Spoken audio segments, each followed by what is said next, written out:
नमस्कार, India news देख रहे हैं आप। आपके साथ मैं हूं रंजना सिंह राठौड़। खबरों की शुरुआत करेंगे। हरियाणा में 77 नई पुलिस चौकियों को बनाने के लिए सरकार ने मंजूरी दे दी है, जिसके तहत 70 अस्थायी पुलिस चौकियों को स्थायी पुलिस चौकियों के रूप में और 7 नई पुलिस चौकियों को राज्य के विभिन्न जिलों में स्थापित किया जाएगा।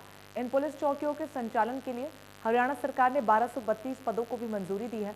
अंबाला में भी 4 पुलिस चौकियां बनेगी, जिसकी जानकारी हरियाणा के गृह मंत्री अनिल विज ने दी। हरियाणा में 77 नई पुलिस चौकियों को इजाज़त दी गई है। 70 इनमें से पहले ही बिना इजाज़त के चल रही थी, लेकिन जब इजाज़त नहीं होती है तो उसके कर्मचारियों की सैंक्शन भी नहीं होती है। अब मैंने 77 चौकियों को इजाज़त दे दी और लगभग 1250 कर्मचारियों की वहाँ पर पोस्टिंग होगी, उसकी भी सैंक्शन मिल गई है। सहकारिता मंत्री बनवारी लाल ने महम में सहकारी चीनी मिल लिमिटेड के नए पेराई सत्र की शुरुआत की। हवन यज्ञ कर और पेराई मशीन का बटन दबाकर सत्र का शुभारंभ किया गया। उन्होंने किसानों से चीनी मिल में साफ सुथरा गन्ना पहुंचाने की अपील की। किसानों को संबोधित करते हुए बनवारी लाल ने कहा कि आज हरियाणा में गन्ने का रेट देश में सबसे ज्यादा है। पंजाब सरकार ने चुनाव के दबाव में गन्ने के रेट बढ़ाए हैं। अब हरियाणा में गन्ने की अगली किश्त का रेट 362 रुपए और पिछली किश्त का भाव 355 रुपए है। देखो, गन्ना किसानों के लिए सरकार ने जो गन्ने के रेट अभी बढ़ाए हैं वो पूरे देश के अंदर हरियाणा के अंदर सबसे ज़्यादा हैं, और इससे पहले भी हरियाणा के ही सबसे ज़्यादा थे। लेकिन अभी पंजाब वालों ने चुनाव के दबाव में जो रेट बढ़ाए उसको देखते हुए माननीय मुख्यमंत्री जी ने भी गन्ने के रेट बढ़ाए हैं, और आज 365 रुपये अगेती के, 362 रुपये अगेती के और 355 रुपये पछेती के जो हमारे रेट हैं वो सबसे ज़्यादा हैं। और आगे भी अगर दूसरे स्टेट रेट बढ़ाते हैं तो हम भी अपने किसानों का रेट गन्ने का बढ़ाएंगे। कुरुक्षेत्र के पिहोबा उपमंडल में गोपाष्टमी के अवसर पर श्री कृष्ण कृपा गौशाला में खेल राज्य मंत्री संदीप सिंह ने श्री कृष्ण कृपा गौशाला में गौओं को गुड़ और चारा खिलाया। खेल राज्य मंत्री संदीप सिंह ने कहा कि श्री कृष्ण कृपा गौशाला में गीता मनीषी स्वामी ज्ञानंद महाराज के दिशा निर्देश अनुसार गौपाष्टमी मनाई गई। उन्होंने लोगों से अपील करते हुए कहा कि हम सबको गौ माता की सेवा करनी चाहिए और गौशाला में कुछ न कुछ दान जरूर करना चाहिए।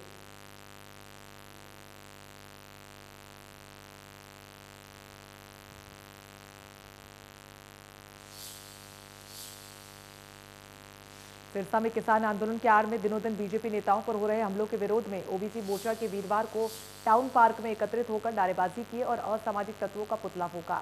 इसके बाद सभी सदस्य मिलकर जिला उपायुक्त कार्यालय पहुंचे। उपायुक्त को सीएम के नाम एक ज्ञापन सौंपा गया। बीजेपी जिला अध्यक्ष आदेश देवीलाल चौटाला ने कहा कि किसान आंदोलन के आड़ में पिछले कुछ समय से लगातार असामाजिक तत्व बीजेपी नेताओं पर हमले करते आ रहे हैं। राजनीतिक कार्यक्रमों में विरोध की बात ठीक है।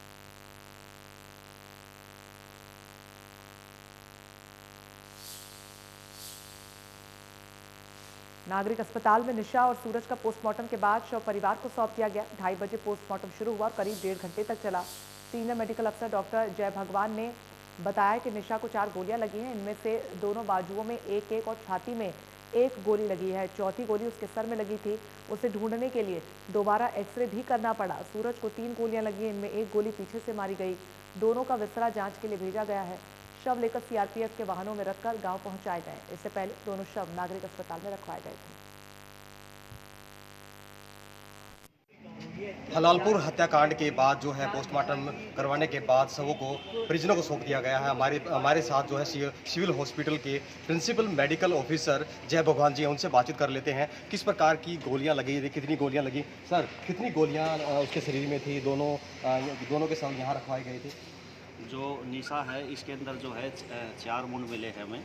जो पहला है जो स्केल के अंदर है फायर आर्म इंजरी, दूसरा जो है दोनों बाजुओं के ऊपर है, और चौथा जो वुंड है वो लेफ्ट चेस्ट के ऊपर है। तो इस तरह से जो 4 गोलियां जो निशा के अंदर हमें रिकवर हुई हैं, और 3 गोलियां जो है सूरज के अंदर रिकवर हुई हैं। पहला जो है सूरज के अंदर इंजरी है जो लेफ्ट कान के पास है, दूसरी टंग के अंदर है, और तीसरी जो है लेफ्ट बैक के अंदर है। तो इस तरह से इसमें जो सूरज में है 3 जो गोलियां बुलेट हैं हमें रिकवर हुई है।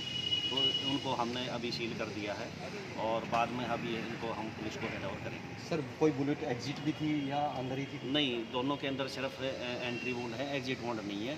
तो जो निशा के अंदर 4 और सूरज के अंदर 3 जो गोलियां हैं वो हमने रिकवर की हैं और इसको सील करेंगे हम और इसको बाद में अभी पुलिस को हैंड ओवर करेंगे। सर विसरा के लिए भी कुछ भेजा गया है? हाँ, विसरा के लिए भी डॉक्टर जो है अभी विसरा भी सील कर रहे हैं, तो विसरा को भी हम पैथोलॉजी के लिए और फॉरेंसिक एक्सपर्ट के लिए भेजेंगे। अब सबको परिजनों को सौंप दिया गया है? हाँ हाँ, बॉडी को हमने हैंड ओवर कर दिया है, परिजनों को और पुलिस को हैंड ओवर कर दिया है और वो लेके चले गए कल। बिल्कुल, ये हमारे साथ थे Jai Bhagwan, principal medical officer civil hospital, हमसे बात कर रहे थे, एक्सक्लूसिव बात कर रहे थे और सीधे तौर पर उन्होंने यही कहा कि उनके शरीर में जिस प्रकार से गोलियां लगी हैं, गोलियों को लेकर तमाम प्रकार के जिक्र जो है उन्होंने किया है। सोनीपत से इंडिया न्यूज़ हरियाणा के लिए राम सिंह। पलवल में बेटी बचाओ बेटी पढ़ाओ अभियान के चलते पलवल जिला के अंतर्गत टिकरी ब्राह्मण गांव में लिंगानुपात की स्थिति बेहद अच्छी हो गई है, जहां पर अब प्रति 1000 लड़कों के मुकाबले 1167 लड़कियां हैं। स्वास्थ्य विभाग द्वारा प्रसव पूर्व लिंग जांच और कोख में ही कन्या भ्रूण हत्या की रोकथाम के उद्देश्य से विभिन्न प्रकार की योजनाएं चलाई जा रही हैं। इसके तहत ही सर्वाधिक लिंगानुपात वाले गाँव की मेधावी बेटियों को पुरस्कृत भी किया जा रहा है। इस साल ये पुरस्कार टिकरी ब्राह्मण गाँव की बेटियों को ही मिल रहा है। पुरस्कार समारोह का आयोजन तीरूश्री गार्डन में बुधवार को किया गया, जिसमें मुख्य अतिथि के रूप में एसडीएम वैशाली सिंह ने गांव की बेटी वंदना को प्रथम पुरस्कार के रूप में 75,000 रुपये और कविता को 45,000 रुपये और सपना को 30,000 रुपये की राशि के चेक भेंट करते हुए बधाई दी। स्वास्थ्य विभाग और हरियाणा प्रदेश की सरकार दोनों ही बेटी बचाओ कार्यक्रम के अंतर्गत लगातार प्रयासरत रहते हैं। माननीय प्रधानमंत्री जी का जो शुभारंभ उन्होंने पानीपत से किया, उसी की वजह से यहाँ पर इस बात को लेकर बहुत ज़्यादा जागरूकता है और धीरे धीरे करके बदलाव भी आ रहा है। जिला पलवल की अगर बात करें तो यहाँ के लिंगानुपात के अंदर सुधार हुआ है। पिछले महीने का यहाँ का लिंगानुपात सेक्स रेशियो एट बर्थ 928 रहा है, जो कि पहले कई महीनों के मुकाबले में बेहतर है।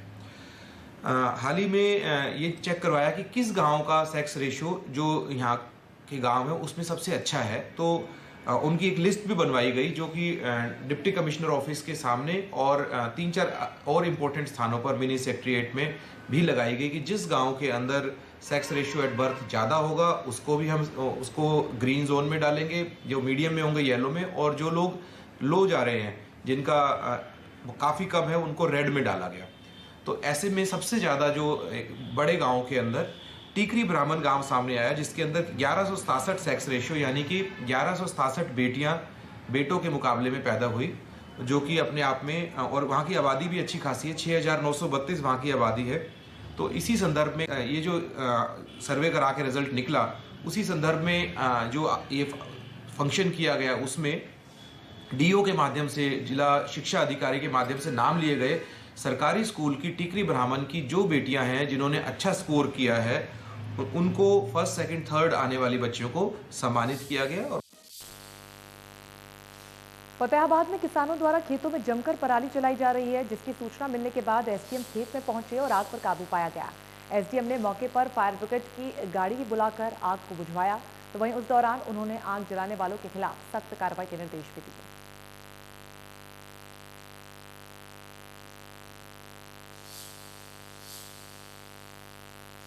प्रदेश में डीएपी खाद की किल्लत से किसानों को भारी परेशानियों का सामना करना पड़ रहा है, तो वहीं जिला हांसी में भी रबी फसल की बिजाई के लिए किसानों को डीएपी की कमी से जूझना पड़ा। खाद को लेकर किसानों की लंबी लंबी कतारें हैं, खाद की दुकानों पर देखी गई हैं। किसानों ने जैसे तैसे कर सरसों की बिजाई तो कर दी, लेकिन अब गेहूं की बिजाई के लिए भी डीएपी खाद की आपूर्ति कम है। खाद की आपूर्ति कम होने के चलते किसान को एक आधार कार्ड पर केवल 2 बैग ही दिए जा रहे हैं, जो किसानों की आवश्यकता से काफी कम है।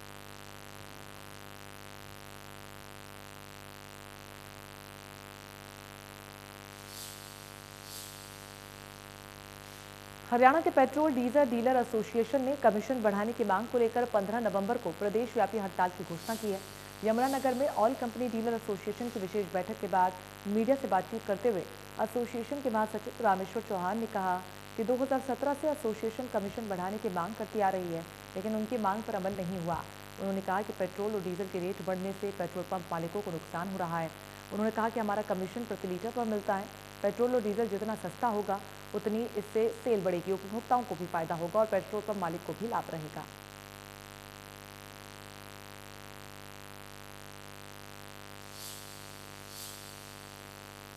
चरखी दादरी में अपनी मांगों को लेकर आशा वर्कर्स ने सड़कों पर उतरते हुए रोष प्रदर्शन किया।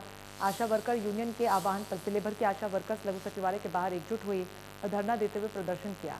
प्रदर्शन के बाद आशा वर्कर्स लघु सचिवालय पहुंची और सीएम के नाम सीटीएम अमित मान को ज्ञापन सौंपा। ज्ञापन में उन्होंने कहा कि प्रदेश सरकार से वर्ष 2018 में विभिन्न मांगों को लेकर समझौता हुआ था, जिसमें उनकी मुख्य मांगों में आशा वर्कर्स को कर्मचारी का दर्जा देने, कोरोना काल में काम करने पर स्पेशल भत्ता देने, न्यूनतम 24,000 वेतन देने, ऑनलाइन कार्य बंद करने, आशा वर्कर्स पर दर्ज मुकदमे वापस लेने सहित 15 मांगे शामिल हैं। हालांकि सरकार द्वारा साल 2018 में समझौता करते हुए आश्वासन दिया गया था, बावजूद इसके उनकी मांगों पर कोई विचार तक नहीं किया जा रहा। अगर ऐसा ही रहता है तो जल्द ही प्रदेश कार्यकारिणी मीटिंग बुलाकर बड़ा फैसला लेंगे।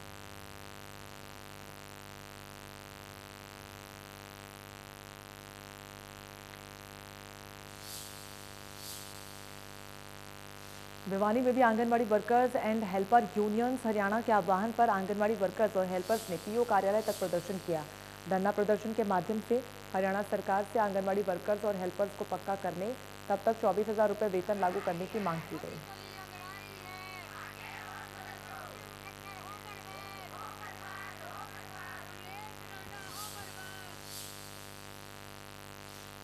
हरियाणा विद्यालय अध्यापक संघ ने नई पेंशन स्कीम को रद्द करने और पुरानी पेंशन स्कीम को लागू करवाने के लिए कमर कस ली है।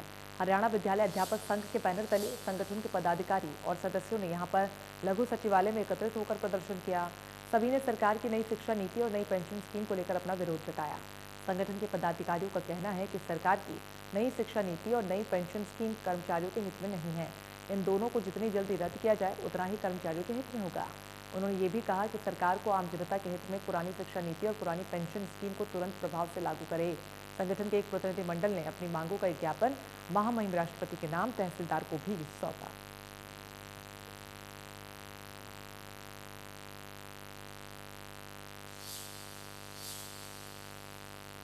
कैथल में डेंगू का कहर अब भी जारी है। जिले में 24 घंटे में डेंगू के 10 नए मामले सामने आए। नए केस के बाद अब डेंगू के मरीजों का आंकड़ा 291 पर पहुंच गया है। बीते दिन 90 बुखार से पीड़ित लोगों की डेंगू की जांच की गई। इनमें से 10 गंभीर मरीजों को दाखिल करना पड़ा। सबसे ज्यादा केस कैथल शहर में मिले। यहाँ पर अब तक 199 केस मिल चुके हैं, जो कुल केसों का 68.38% है। उसके बाद कलायत में 28, सीवन में 22, राजौंद में 18 डेंगू के मरीज मिले। शहर में इतने ज्यादा डेंगू के केस मिलने के बाद भी फॉगिंग नहीं करवाई जा रही। नगर परिषद की ओर से सिर्फ पॉजिटिव केस मिलने वाले क्षेत्रों में ही फॉगिंग की जा रही है।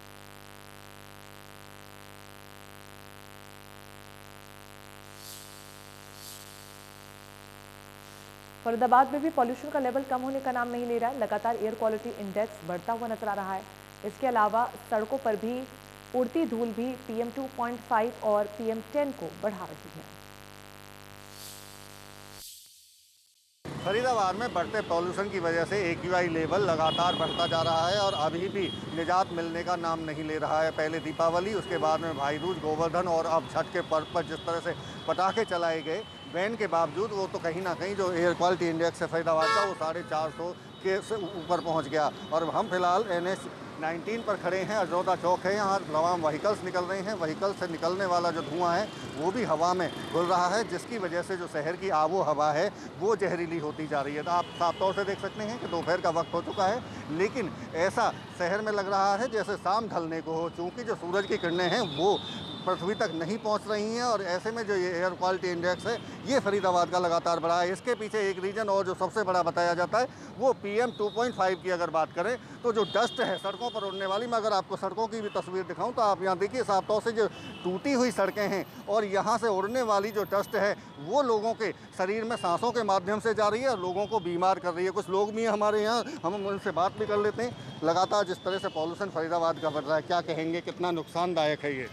सर देखिए ही है। देखिए पहले कोरोना आया, कोरोना ने नकाब दे दिया। अब चीज़ें अगर ठीक हो रही है, ना बंदा रनिंग पे जा सकता है, ना साइकिलिंग कर सकता है। आम राह भी चलते हैं अगर, तो कोई जैसे मान लो अगर भाग रहा है, रनिंग कर रहा है, सांस फूल जाती है, इतनी जल्दी प्रॉब्लम आती है, खांसी, तो दिक्कत ही दिक्कत है। मैं तो सोचता हूँ आज के टाइम पे बंदे को ना गांव की तरफ शिफ्ट हो जाना चाहिए। हवा जहरीली हो गई है बहुत ज़्यादा सर, इतनी मुश्किल होती है, परेशानी होती है, मतलब कंजेशन इतना फील होता है ना, तो दिक्कतें हैं जी। सेहत के लिए कितना नुकसानदायक मानते हैं इस तरह का जब AQI लेवल 450 के ऊपर पहुंच जाए फरीदाबाद का? मैं रिमूव कर सकता हूँ मास्क और टाइम भी? बताइए। ओके, अभी प्रेजेंट टाइम में आपको पता है कि लंग्स जो है वेरी इंपॉर्टेंट ऑर्गन्स है आपकी बॉडी के लिए। इवन समटाइम्स जब हम लोग रेस्ट कर रहे होते हैं, रात को आराम कर रहे होते हैं, तब बॉडी के कई सारे ऑर्गन्स रेस्ट कर सकते हैं, बट लंग्स एक ऐसा पार्ट है जो थ्रू आउट आपकी लाइफ रन करता है। और आपको पता है कोविड के टाइम में it is a very dangerous and related to lungs disorder only.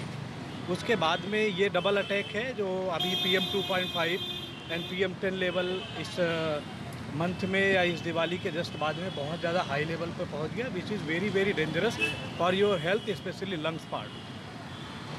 Not only we can blame to government, but also as a human being, as a important responsible citizen, अपने को भी बहुत सारा minimise करना चाहिए। बहुत सारे like uses of some polluted vehicles, उसका पोल्यूशन रेगुलर चेकअप होना चाहिए। हम लोग मिनिमाइज करें, कुछ ई बैटरी की तरफ में अपने आप को मूव करना चाहिए। देखिए बिल्कुल तमाम तरह की जो बता रहे हैं लोग, कहीं ना कहीं परेशानी है लोगों को इसी वजह से, चाहे लंग्स की बात करें, चाहे जिस तरह से कोरोना गया और उसके बाद में डबल अटैक तक इस पॉल्यूशन को बता रहे हैं। तो कहीं ना कहीं जिस तरह से फरीदाबाद का पॉल्यूशन लेवल का जो ग्राफ है वो लगातार बढ़ा है, उसके पीछे PM 2.5 और PM 10 भी एक बड़ी वजह है। इसके साथ साथ में जो पटाखे चलाए गए वो भी एक बड़ी वजह माना जा रहा है। अब देखना होगा कि जिस तरह से ग्रेप लागू हो गया है दिल्ली NCR में 15 अक्टूबर से, उसके बाद में नगर निगम, चाहे पॉल्यूशन कंट्रोल बोर्ड और बाकी तमाम एजेंसी किस तरह से कदम उठाती हैं और इस पॉल्यूशन का लेवल को कम करती हैं। फरीदाबाद से देवेंद्र कौशिक, इंडिया न्यूज़। गुरुग्राम में प्रदूषण का स्तर कम होने का नाम नहीं ले रहा। शहर का प्रदूषण स्तर अभी खतरे के निशान के पार है। गुरुग्राम का AQI लेवल 290 से 350 के बीच बना हुआ है।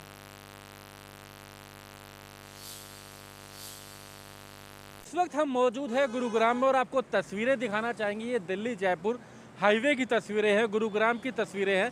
दीपावली को एक सप्ताह बीत चुका है, उसके बावजूद अगर हम गुरुग्राम की बात करें, एयर क्वालिटी इंडेक्स अभी भी 280 से 350 के बीच बना हुआ, जो लगातार लोगों के लिए एक संकट है। लगातार अगर बात करें जिस तरीके से पोल्यूशन की स्थिति की बात की जाए तो कोई सुधार अभी तक खासा नज़र नहीं आया। हालांकि ये एयर क्वालिटी इंडेक्स कुछ कम जरूर हुआ है, लेकिन अभी भी चिंताजनक जरूर बना हुआ है। खासकर हालांकि इसको लेकर के शहर भर में गुरुग्राम की बात की जाए तो इसको लेकर के एयर क्वालिटी इंडेक्स को लेकर लोगों को संदेश भी दिए जा रहे हैं। यहाँ पर विज्ञापन के माध्यम से कहना कि जानकारी दी जा रही है कि लोग संभव हो, यदि जरूरी हो तो ही घर से बाहर निकलें, अन्यथा घर कोशिश करें कि घर में रहें। सुबह की वॉक, जो लोग सुबह निकलते हैं घर से वॉक के लिए, वो ना जाएं। बच्चे घरों में रहें, बुजुर्ग घरों में रहें, जरूरी होने पर ही निकले। तमाम संदेश दिए जा रहे हैं कि मास्क का उपयोग किया जाए। आपको तस्वीरें दिखाना चाहेंगे कि धुंधला शहर नज़र आता है। यहाँ की हवा की बात की जाए वो प्रदूषित लगातार बनी हुई है, जो एक कहीं ना कहीं संकट है लोगों के स्वास्थ्य के लिए भी। 280 से लेकर के 350 तक का एयर क्वालिटी इंडेक्स है। हालांकि अधिकतर क्षेत्र ऐसे हैं जो कि 288, 295 या 300 तक के, लेकिन गुरुग्राम के अगर हम दिल्ली जयपुर हाईवे की बात करें, सोहना रोड की बात करें, तो लगभग 350 के आसपास है। और लगातार दिल्ली NCR के अंदर जिस तरीके से ये जहरीला प्रदूषण जो है लोगों के लिए एक बड़ी चुनौती है। अस्पतालों में भी हमने अगर बात करें तो कहीं ना कहीं मरीज आ रहे हैं जिनको खांसी की प्रॉब्लम हो रही है, जिनको कहीं ना कहीं जिस तरीके से जुकाम या इस तरह के वायरल आ रहे हैं। बड़ा कारण ये वायु प्रदूषण माना जा रहा है। गुरुग्राम से दीपक शर्मा, इंडिया न्यूज़। इसी के साथ इस बुलेटिन पर इतना ही। नमस्कार।